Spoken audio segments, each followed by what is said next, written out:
Hello. Hello, is this Mr. Elgin? Yes, it is. Hello, Mr. Elgin. This is Felix and Austin from Pipebomb Radio. How you doing tonight? I'm doing all right. Yourselves? Doing very well. Austin? Doing How great. about you? How you doing? Good. I know with the Sons of Anarchy, I've seen on your Twitter, you're really excited about it. Yes, very much so. That makes two of us. I'm trying to convince Austin to check out the show. I said, once you watch it, you'll be hooked. Yeah, absolutely.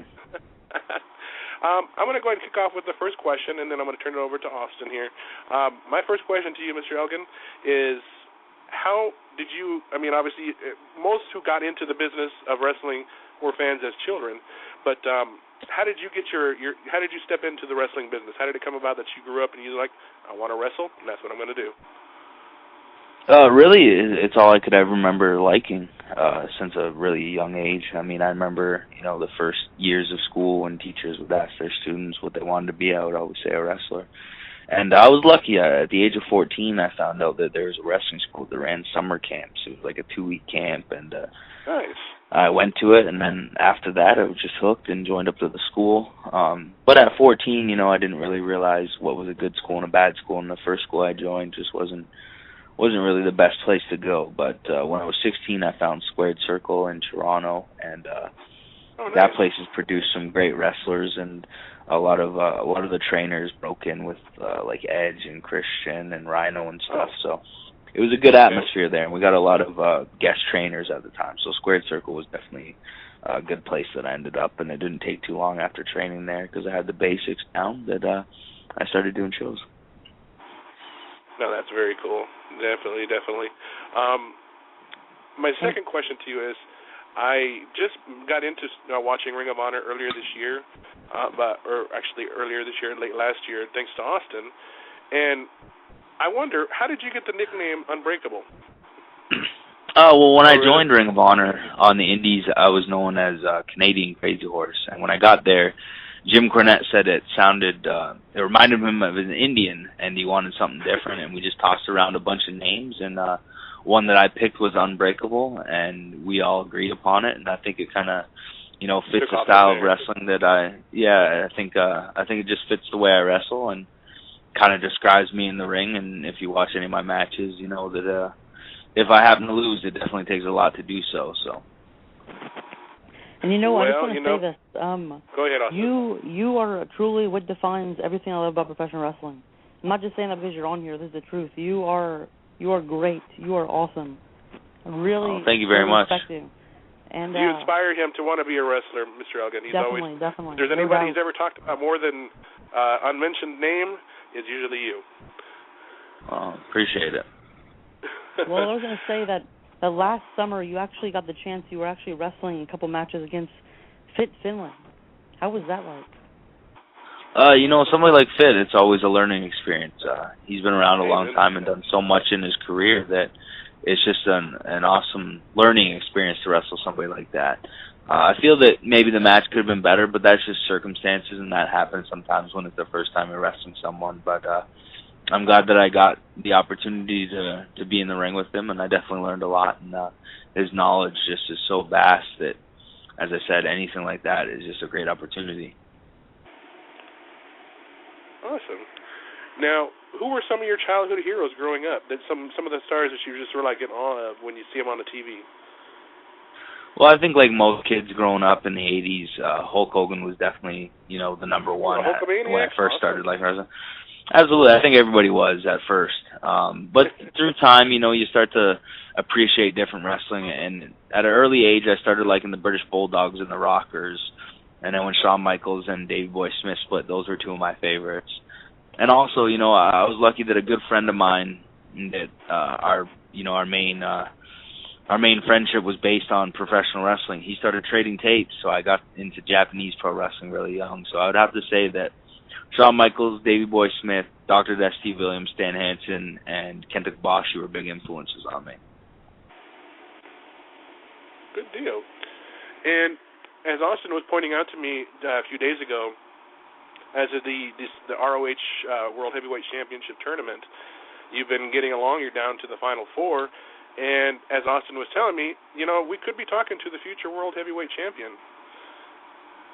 Yeah, I'm really hoping so. It's a goal of mine. A long time ago when I got into wrestling, it was actually 2002 when Ring of Honor started, and later in that year in 2002, they crowned the first Ring of Honor World Champion, and ever since then, anybody who I was close to wrestling-wise and traveled the roads with, I always stated that being Ring of Honor World Champion was one of my goals. So I'm really glad that I made it this far in the tournament, and I'm hoping that in a few weeks I'll be crowned the new Ring of Honor World Champion. And you were actually, a few months ago, Nigel McGuinness was actually about to basically hand you the belt after Jay Briscoe was kind of sidelined with that injury. But you were like, no, I don't want to. I'm not taking that. I want to work for it, and that's really a respectable, thing. Yeah, well, if you look at the list of Ring of Honor champions, everybody worked hard for it. So I don't want to be the one that didn't work hard for it. There's a legacy behind that belt that I think very, very few titles hold. A lot of belts switch hands, and it's the same guy winning it over and over again within Ring of Honor. It's proved that some of the best wrestlers in the world and some of the top guys in the industry today have held that belt, and it means something. That's true. That's very true. And being that you had obviously the other two companies, TNA and WWE, do you maybe in the near future see yourself ever being a part of either one of the two companies, knowing that WWE tends to look a lot into the Ring of Honor guys? Well, rather than TNA, but this question goes to you as far as, do you see yourself, being a part of any of the other two companies, or you're more loyal to Ring of Honor? I'm definitely loyal to Ring of Honor. I don't see myself in either in the near future. I think that everybody who joins wrestling, that end goal is WWE. But right now, I still have a lot to accomplish in Ring of Honor, and I also want to compete in Japan. So those are two things I want to accomplish before I move forward in anything. Awesome, Bruce Martini was actually your manager for a little while. Did you enjoy having him as your manager for the time that it was? Yeah, my first match was actually for Truth Martini in Hamtramck, Michigan. So we go way back, and he's very knowledgeable. And, as you can see, he has a school and has been running a school for many years. And not only that, a lot of great students have come out of the school. So he's a great guy to learn from, and I was very fortunate that I got to spend my early Ring of Honor career with him because I learned a lot, and there was always somebody to talk to after the matches and kind of see what was done right, what was done wrong, and what I could kind of correct and fix. So it was definitely a good opportunity to be paired up with him. Being that you were with Truth for a while, got a question. As far as the managerial skills and what a character he really is, on TV he's such a character. In the era of managers, Bobby Heenan, Jimmy Hart, Mr. Fuji, so on and so forth, do you think Truth would have been able to fit in nice and comfortable with all the other managers back then? Absolutely. I would say that he's the best manager going right now, and I think that he could fit in any era that had managers and just be right at the top. Awesome. And if for instance, let's just say, let me give you for example here. We'll just say that Paul Heyman decides to come to Ring of Honor and wants to help you guys out as far as how to run the company a different direction with so forth. Like they had questioned him about TNA at one point, but what if he would have gone to Ring of Honor? Do you think he would have been a great asset to the young guys, to as far as his mind and his experiences with different companies that he's had? Do you think Ring of Honor would be a good fit for Mr. Heyman? Yeah, absolutely. I think Paul Heyman's track record speaks for itself, and he really brought ECW to a level that I don't think anybody in ECW at that time thought it was going to be at, and I think that he has that magical touch that can do that to anything. So I think anywhere that would get the services of Paul Heyman would definitely flourish, and Ring of Honor would be no different. I think he'd see a lot in the young talent and definitely work on the strengths and hide the weaknesses. With all the people you've actually faced in your career so far, there's been really, really awesome people you've taken on. But if you can name one or two people, wrestlers that you haven't got a chance to wrestle against, who would those two be? I would say probably Okada and Tanahashi from New Japan. Oh, definitely. Awesome. And how do you feel about the success of two Ring of Honor guys, originals, I should say, from the Ring of Honor the early days, such as CM Punk and Daniel Bryan, Bryan Danielson? How do you feel about their success? I mean, do you think obviously it's well deserved? They worked their butt off. I mean, are you happy for them in their run with WWE? Do you like where they're going? Yeah, absolutely. I mean, I think that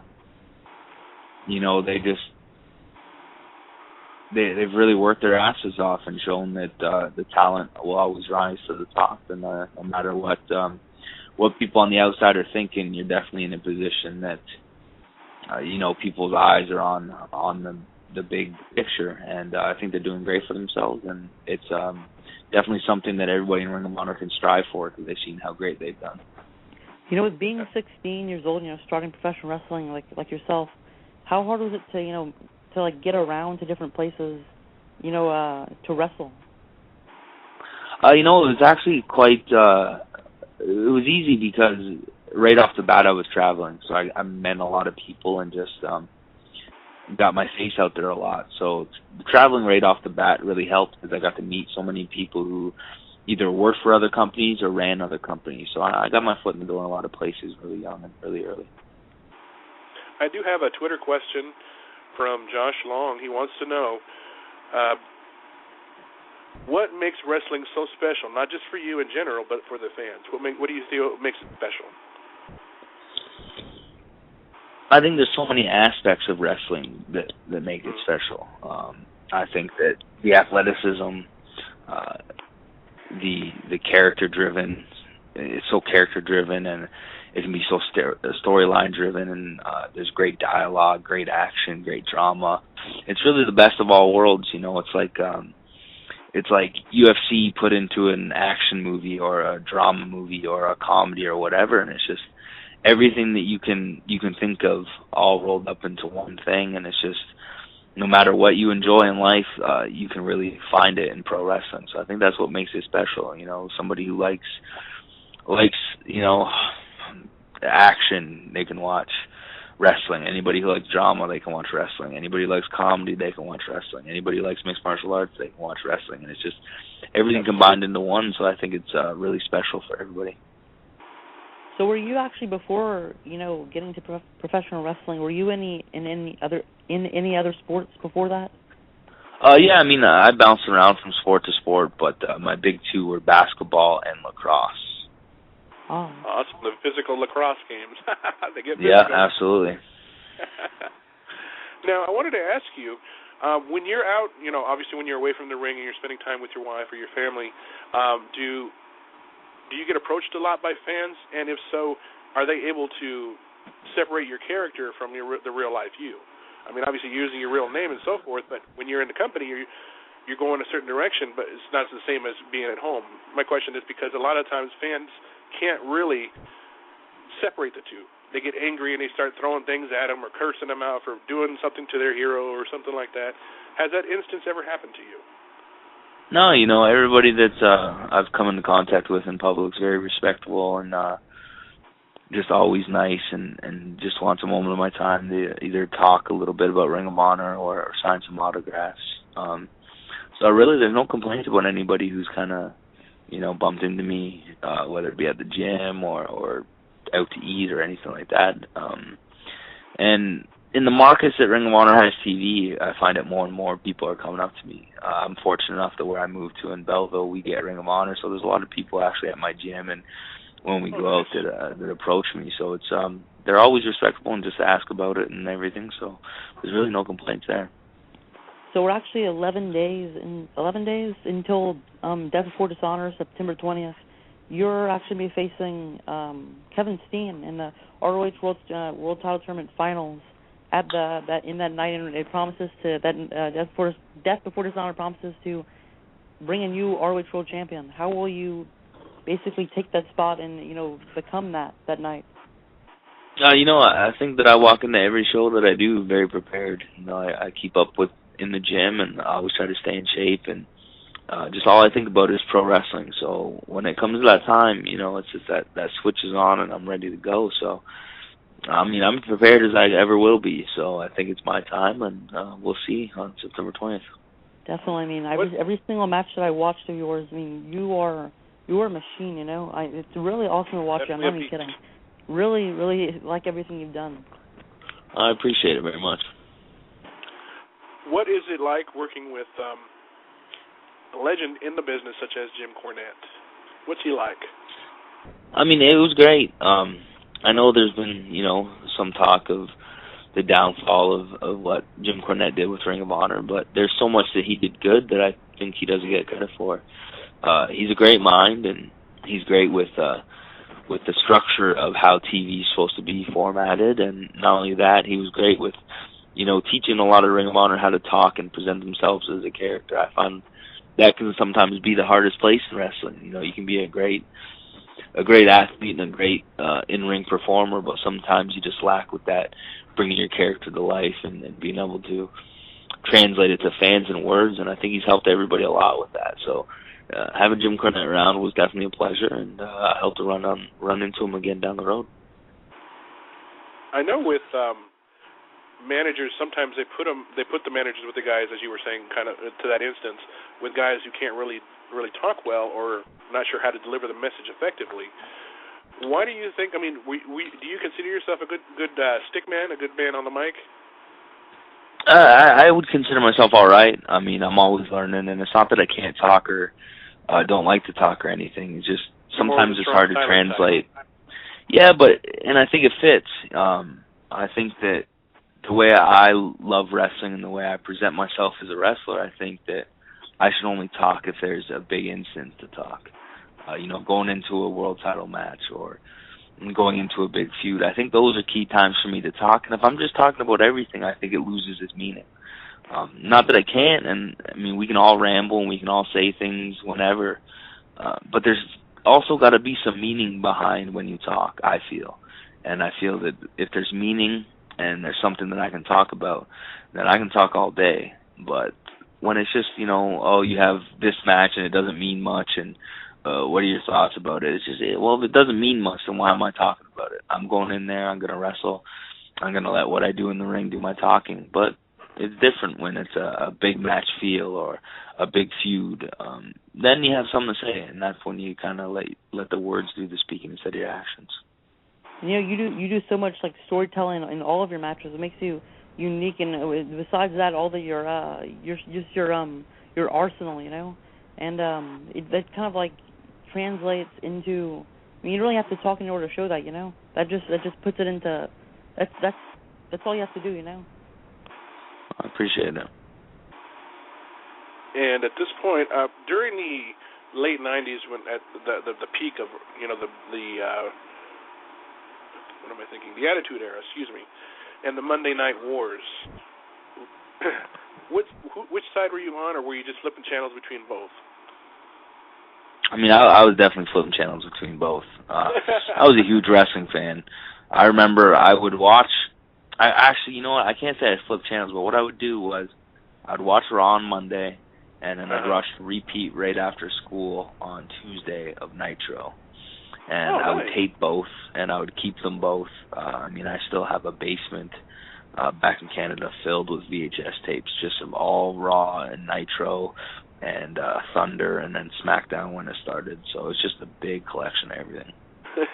Yes, sir. So you keep up with the current stuff right now? Pardon? You keep up with the current stuff in WWE, TNA? I try to.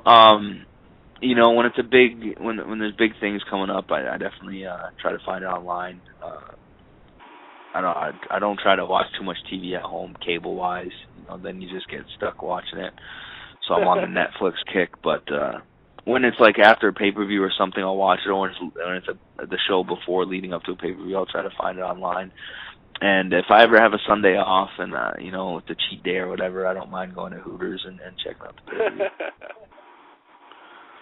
And when you're not in the ring, being the beast that you are in the ring, and you're just home relaxing, what do you like to do in your spare time, you and your wife? What do you guys like to do? Man, we just, other than the gym, just catch up on TV, on Netflix. There's a couple shows that we're watching, and really that's about it. As I said, I'm not much of a cable watcher right now, but Netflix has some good TV shows that we're getting into and watching, so that food, and the gym is basically spent for my free time. Awesome deal. And if you were you a fan of Eric Bischoff during his days in WCW? The reason I ask is because he had such a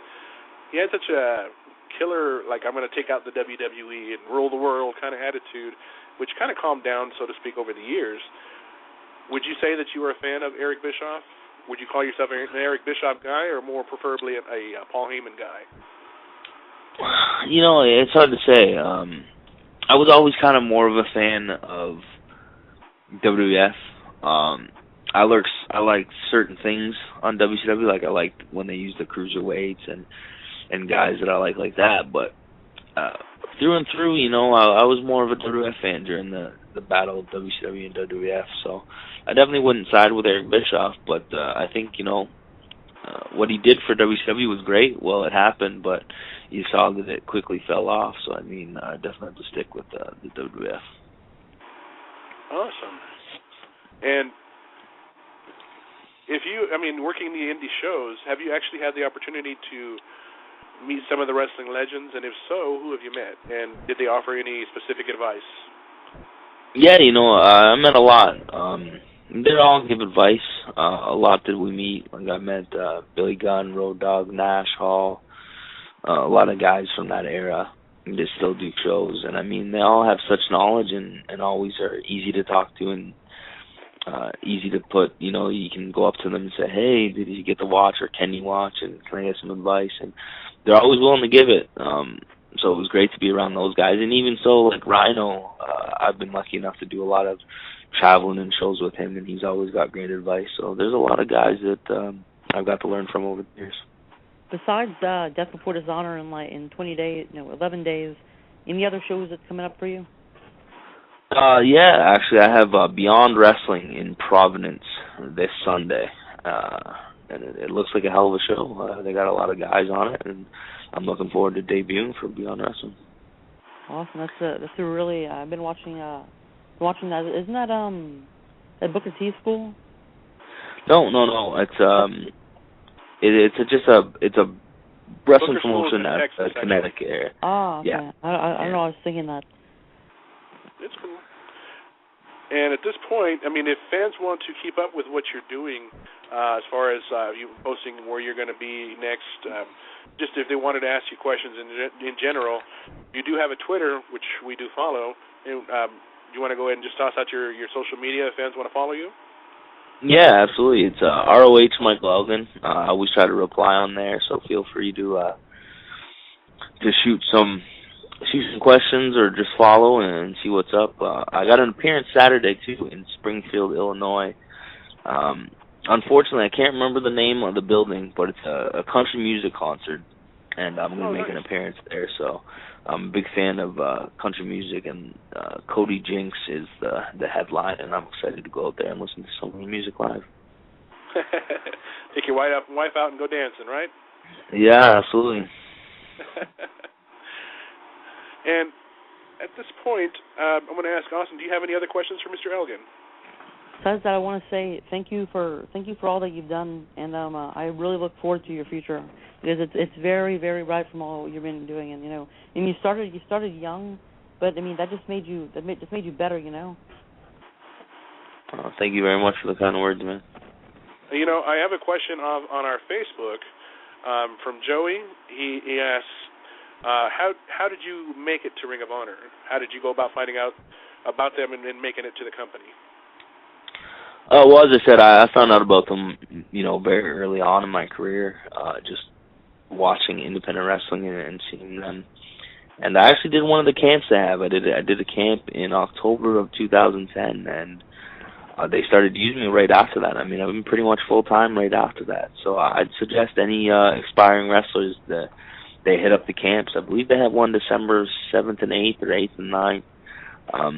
They're really worth it. Myself, Tommaso Ciampa, Mike Bennett, Matt Taven all come from those camps. So, I mean, it's doing pretty good for the company, and I think that it gets a lot of eyes on you. So if you want to be part of Ring of Honor, I would definitely suggest going to one of their camps. Now, would you actually consider this is going to be a few years down the line, I'm sure, but after you've retired from the ring, do you see yourself maybe opening up a school and teaching people what you know about it? Because it seems that that's something that people would do a lot of now, those who are either retired or wrestle on a more limited type schedule. They open a school and train the next generation of guys and have connections to like WWE, TNA, Ring of Honor to help them get the next boost. Because I know one of our former guests we've had on the show, Houston Carson, I think is what he calls himself, and they made his debut in Ring of Honor. So would you consider actually ever doing a school after you're retired? Yeah, I'm actually been looking into some stuff in the area right now to try to find a place to open up a school. I always like trying to help out people and teaching people what I know, so if I can find something soon, I'd love to open it up soon, but my focus still is on wrestling, so definitely something that I'm looking into now, and definitely something that I would love to do later on in life. Awesome. Now, that also could be directed to the same type of question that if, for instance, let's just say you're a couple years down the line, WWE approaches you and says, look, we'd like to actually have you come work at our new facility in Orlando as a trainer. Would you be interested in coming and doing that? That would be something that'd be very interesting, down the line. I hope I still have quite a few years left in me. I'm only 26, so I'm hoping that I still have a good 20 years in me, but that's definitely something I'd love to do in the future, teaching tomorrow's stars what I know and just give them a little bit of advice. And I think there's a lot of things that are actually missing in wrestling school nowadays, and unfortunately it's just things that have kind of been lost in translation for teaching, and there's a lot of things that I pride myself on and try to teach the younger guys that I get to see on the road and stuff. So I would love an opportunity to train the new stars. You've had years of experience working as a wrestler. Would a book be in the future, a book about Mr. Michael Elgin, about his life and how he got into wrestling and so forth? Would that be an option to look into down the line? I would love to. I don't know that at this point, anybody would care about a book right now, but I think that, a couple more years. It's kind of hard for the bigger audience you have, the more likely people are to buy the book. So I think that I still got a few years in me and more stories to find out about and more stories that I'll be a part of. So hopefully that down the road I can definitely, write a book and kind of be an inspiration and just let everybody know the shenanigans that go on in the life of a pro wrestler. Awesome. So Death Before Dishonor, 11 days away, September 20th.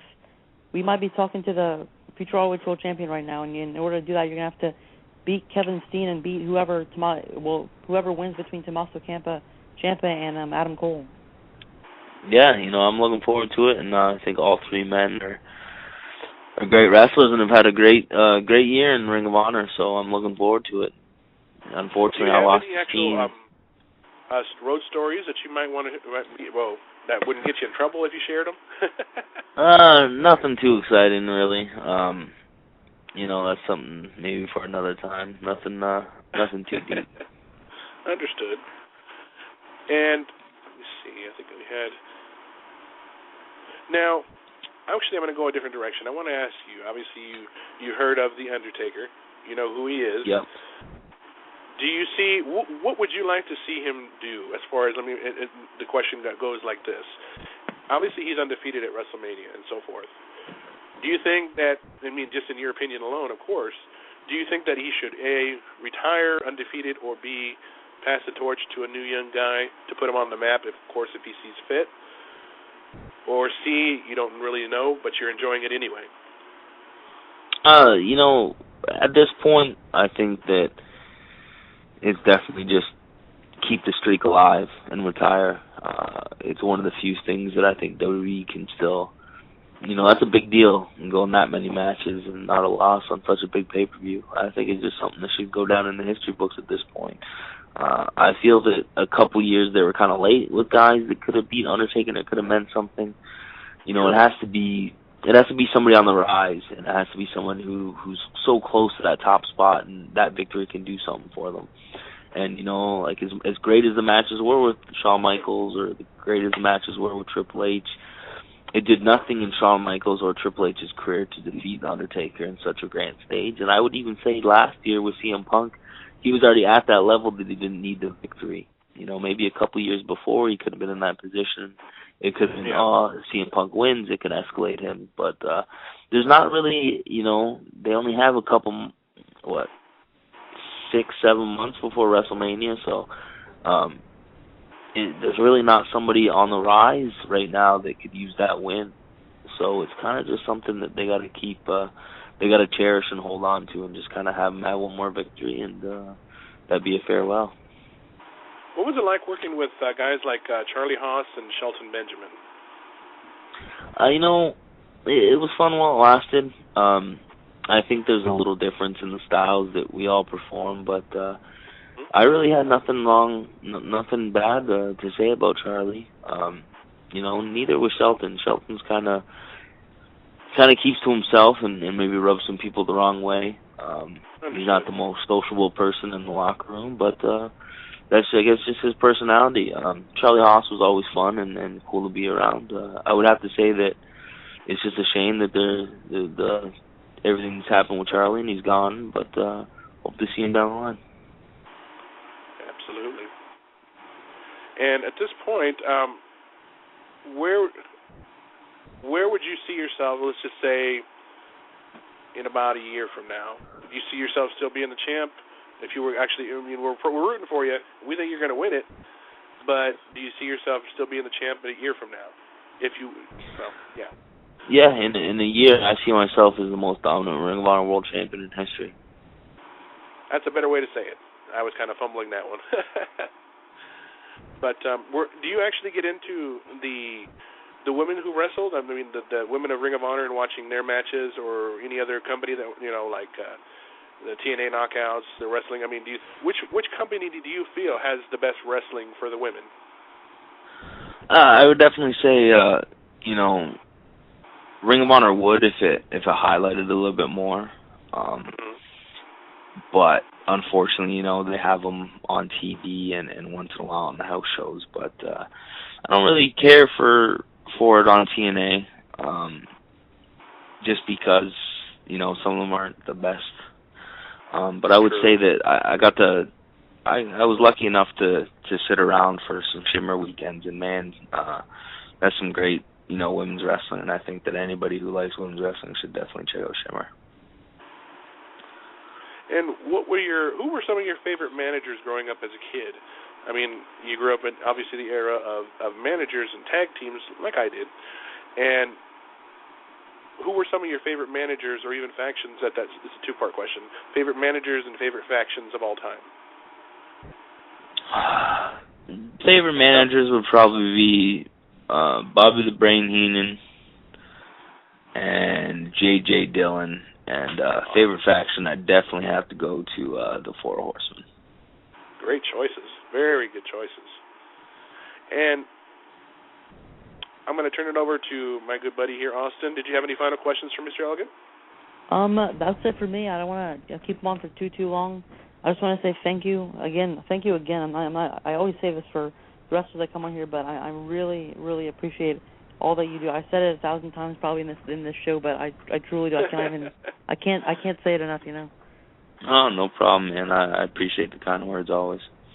What kind of advice would you offer? Because I know my partner here is definitely interested. He's a young man still, so he's definitely got his whole future ahead of him. If he's actually wanting to pursue the dream of professional wrestling, what advice would you have for him about getting into the business? The best two things I can say is start working out and just find a reputable school with a good head trainer that's going to teach you the right way, because that goes a long way in wrestling. You don't want to make... we all make mistakes and everything, but the best training you can get, it's going to definitely leave out a lot of mistakes that you're not going to have to make after good training. And just being in the gym is good because it prepares your body for everything. Guys who don't work out, it's not just for the look. It prepares your body to take the punishment we do. So those are the two biggest things I can say. Definitely, we got some a great Luke Hawks in Louisiana here. Got him here, and I look forward. I want to train with him, but I really plan on trying to go to Lance Storm in Calgary. That'll be awesome, train with him. Yeah, that's a great school. Now, he came into the company's Ring of Honor to wrestle a few times. Did you ever get a chance to actually sit down and chat with him at all? I talked to him in passing and briefly. Shows are kind of hectic. You get to the show, you find out what you're doing, and then you're kind of in the zone for what you're doing that evening. So unfortunately, didn't have lengthy conversations, but got to speak to him in passing. He was great, and I really hope that he can make his way back to Ring of Honor. I would love a match with him.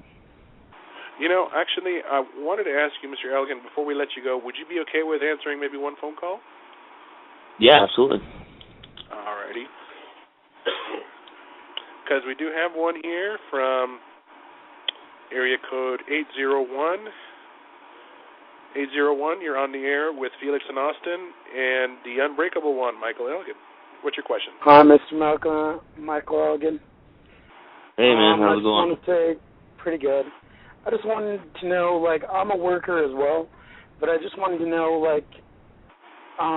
do you got any, tips for, gym-wise or anything like that? I'm always in the gym, nonstop, trying to get in shape the best I can, but, do you got any pointers or tips? Yeah, man, the gym is definitely, it's definitely a must with wrestling, but the gym only does so much. 80% of any kind of fitness goals is going to be with nutrition. So the best thing I would say, man, is just really try to lock up with a nutritionist and just get a meal plan and kind of tell them your goals, and they'll set you up with something that will really help. The gym is obviously a very big part of it, but everybody will say, muscles aren't built in the gym, they're built in the kitchen. So just kind of follow a good meal plan and get the right nutrition in there, because it's going to help leaps and bounds. A car ain't going to run on water, it's going to run on gasoline, so you got to feed it the right things.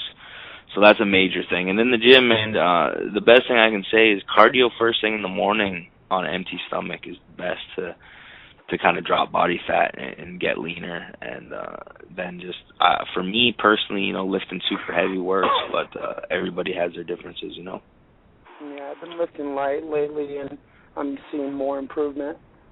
The heavy reps. Yeah, see, everybody's different. By the way, I just want to say, hopefully I get to work with you in the future, and I wish you luck on Sunday and on your future and everything that's going on for you. And by the way, great story. I love listening to the show every Tuesday, Felix and Austin, by the way. So. Thank you. Oh, well, thanks, man. Good luck with everything. Thank you. All right. Thanks for calling in, pal. Bye. Well, that was awesome. Definitely some great nutrition and helpful workout tips. As far as working out, though, would you, if the opportunity presented to you to do some DDP yoga, would that be something that you would be maybe looking into doing sometime? Yeah, I'd definitely try it if the DVD came along. I just got so much going on with the nutrition stuff and, keeping up with, protein and supplements and everything that it's hard to shell out more money for stuff. Awesome. Well, do you have any further questions for Mr. Elgin, Austin? No, that's it. I don't want to keep him for too long. Fair enough. Well, I guess on behalf of Austin and myself, Mr. Elgin, it was indeed a pleasure to speak with you. We will be rooting for you at the next pay-per-view. Definitely. And hopefully down the line, in the near future, hopefully we'll have you come on back. Sounds good. Thank you very much for having me. My pleasure, sir. You enjoy your night. Thank you, you too. All right, bye-bye.